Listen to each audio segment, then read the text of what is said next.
We start this hour in the U.S. President Donald Trump and Democratic candidate Joe Biden have just wrapped up the first of 3 face-to-face debates.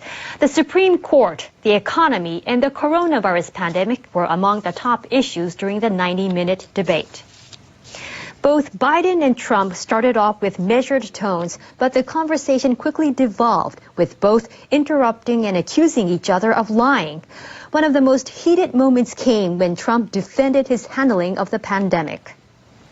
We got the gowns, we got the masks, we made the ventilators. You wouldn't have made ventilators, and now we're weeks away from a vaccine. We're doing therapeutics already. Fewer people are dying when they get sick. Far fewer people are dying. We've done a great job. The president has no plan. He hasn't laid out anything. He knew all the way back in February how serious this crisis was. He knew it was a deadly disease. What did he do? He's on tape as acknowledging he knew it. He said he didn't tell us or give people a warning of it because he didn't want to panic the American people. The two also clashed over racial discrimination and violence that has rocked the country in recent months. Biden criticized Trump's heavy-handed response, labeling the president a racist. This is a president who has used everything as a dog whistle to try to generate racist hatred, racist division. This is a man who, in fact, you talk about helping African Americans. 1 in 1,000 African Americans has been killed because of the coronavirus. And if he doesn't do something quickly, by the end of the year, 1 in 500 will have been killed. 1 in 500 African Americans. You go to very many places. Look at Oakland. Look what happened in Oakland. Look what happened in Baltimore. Look what happened. Frankly, it was more violent than what I'm even seeing now. Oh, my but Lord. The reason is that ridiculous. the Democrats that run these cities don't want to talk like you about law and order. Violent and you crime, still haven't mentioned. Are you in favor of law and order? Trump also defended himself over a recent New York Times story reporting he paid little federal income taxes. He also cast doubt on mail-in ballots and did not explicitly say he would refrain from declaring victory until results were independently verified. We will have more on this developing story in the next hour. The death toll from 3 days of heavy fighting between Azerbaijan and Armenia over disputed territory has reached 100, including 16 civilians. International mediation efforts are underway to seek a breakthrough in the situation. The fighting between the two former Soviet republics over the Nagorno-Karabakh region erupted on Sunday. The area lies in western Azerbaijan, but is mainly populated by ethnic Armenians.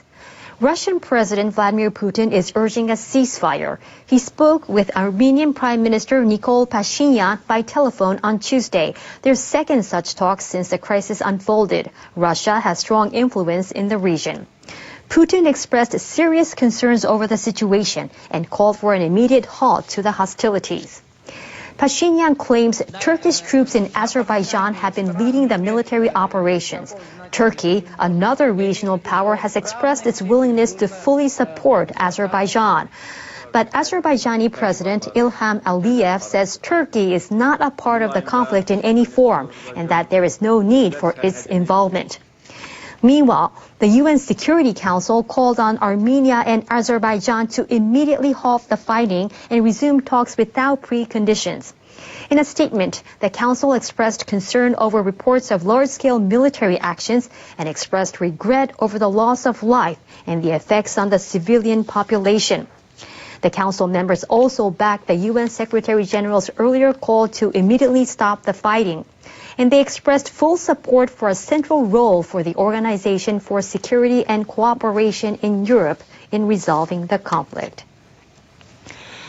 The Emir of Kuwait died on Tuesday at the age of 91. Sheikh Sabah al-Ahmed al-Jaber al-Sabah was seen by many as a savvy mediator between rivals in the Middle East. He died in the U.S., where he'd been receiving treatment since July. He ruled the oil-producing nation from 2006 and was influential in diplomacy between regional powers such as Saudi Arabia and Iran. He helped mediate when Saudi Arabia and its allies cut off diplomatic ties with Qatar in 2017. The emir also pushed to develop public infrastructure, but that stalled amid lower oil prices and the coronavirus pandemic. He'll be succeeded by his 83-year-old half-brother, Crown Prince Sheikh Nawaf Al Ahmed Al Sabah.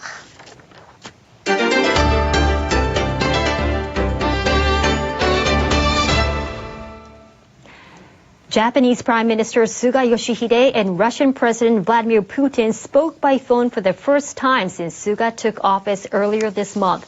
The two leaders reportedly agreed to continue strengthening ties on a broad range of issues. Suga and Putin spoke for about 20 minutes on Tuesday. They reportedly discussed the economy, the coronavirus, and efforts to reach a peace treaty. But after the talk, the two sides highlighted different parts of the conversation.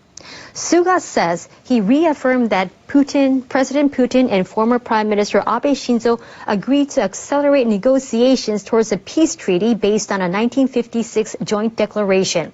It states that 2 of 4 Russian-held islands would be handed over to Japan after a peace treaty is concluded. Japan claims the 4 islands, which it calls the Northern Territories. The Japanese government maintains the islands are an inherent part of Japan's territory. It says the islands were illegally occupied after World War II. I propose resolving the issue of the Northern Territories with Russia instead of leaving it to the next generation. Russia emphasized economic and healthcare cooperation, but did not specifically mention peace treaty negotiations. And prior to the phone call, Russia revealed that it had started annual military drills involving 1,500 soldiers on 2 of the islands.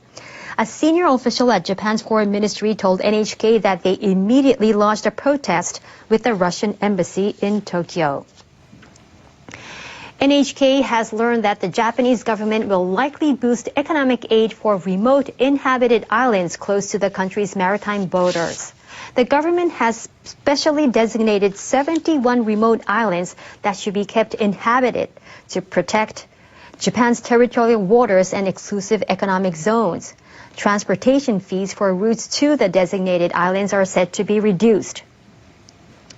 But those islands have been reeling from economic implications of the coronavirus, such as a decrease in tourists. In response, the government will likely expand subsidies to help boost tourism and employment. The measure could include building accommodations where people can telework and enjoy the island's allure on days off and after work. Another possible initiative is helping create travel packages that involve chartered flights to the islands. The Cabinet Office plans to include more than $57 million for the programs in its budget request for the fiscal year starting next April. The North Korean government is sticking to its position on the issue of Japanese abductees, saying it was resolved many years ago. The Foreign Ministry in Pyongyang published a statement on the matter hours after Japanese Prime Minister Suga Yoshihide met with the affected families. The statement criticized Suga for saying he intends to keep his predecessor's policies in place. It called those policies extreme and said they are aimed at isolating North Korea. The meeting was Suga's first with abductee families since he took office weeks ago. He pledged to use every opportunity to break the deadlock. The Japanese government says North Korean Asians kidnapped at least 17 Japanese citizens in the 1970s and 80s. Pyongyang repatriated 5 of them in 2002, but the rest remain unaccounted for.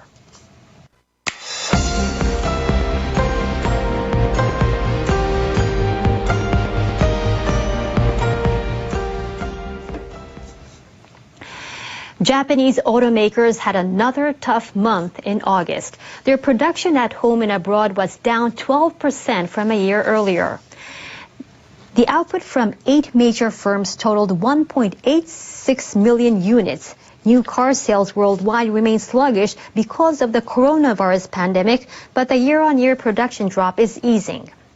The output in China is leading the recovery trend, partly due to government subsidies for buyers of new cars. One of Japan's largest drone exhibitions is underway near Tokyo, showcasing remote-controlled craft designed for a variety of roles. More than 100 organizations have brought their latest innovations to Japan Drone 2020 in Chiba. One is a drone jointly developed by a university and an architect's office. It can carry a person and has successfully transported 100 kilograms of payload in a test flight. The developers are aiming to use it at disaster sites. Another drone developed by a Tokyo-based startup is designed for use in fishing. It sails under wind power while detecting schools of fish by radar. Drone technology is becoming more widespread. I think it will be used to automate or to create unmanned systems for sectors that currently depend on manpower. The exhibition runs through Wednesday. Let's check out the world weather with our meteorologist Tsietsi Monare. So Tsietsi, people in the western United States have seen a record number of wildfires this year. They are still dealing with it. But how much longer do you think they can survive this? Yeah, it's going to be very difficult for them to move on further because of the damage it has caused in terms of the amount of money for the vineyards, the habitat loss for animals and people's property. We saw over 7,000 structures. That includes buildings and people's homes getting burned out through these fires, and it doesn't look like things are going to get better anytime soon, except though that the high pressure system that we're seeing along the northwestern parts of the United States is getting a little bit weaker, so there could be some relief for Northern California, but maybe not so much for Southern California. We're still going to see hot weather dominating those regions and possibly sort of more fires developing over the next couple of days, so people are urged to take all necessary precautions to stay safe at all times. And then on the opposite hand, we're seeing some cooler weather towards the coast of the east, and also heavy rainfall is expected going all the way up north towards New England. The showers will spread all the way down into places such as Florida, so do expect some showers right from Washington spreading all the way down through Virginia and parts of Miami. Your temperatures are still quite hot towards the western side. LA 36 degrees and sunny and dry weather still sort of continuing there into Wednesday evening, so please do make sure you are ready for what's coming your way there. Denver slightly cooler but still going to be sunny and dry, and then a little bit of moisture developing towards the eastern side. Speaking of the east, we'll go all the way towards the far east. For Asia, we've seen development of a lot of rainfall towards Southeast Asia. Places such as Laos, Thailand, and even Vietnam is receiving a lot of rainfall. Some low pressure systems towards the northern part of China, also leading to temperatures slightly dropping for Ulaanbaatar. We will be seeing a little bit of moisture and rainy weather developing towards Taiwan and also into Hong Kong, but dry weather for Beijing and for all those that are going to be in Shanghai. Tokyo will reach a maximum of 25 degrees, and in fact for the next 5 days or so it is going to remain quite stable. There is a big dip though for Thursday at 21, and wet weather coming your way, but nice warm and dry weather is coming up towards Fukuoka. We're seeing upper 20s for the next few days or so. Osaka will be raining for your Wednesday, but will get dry again by Thursday. That's all your weather. Have a great day.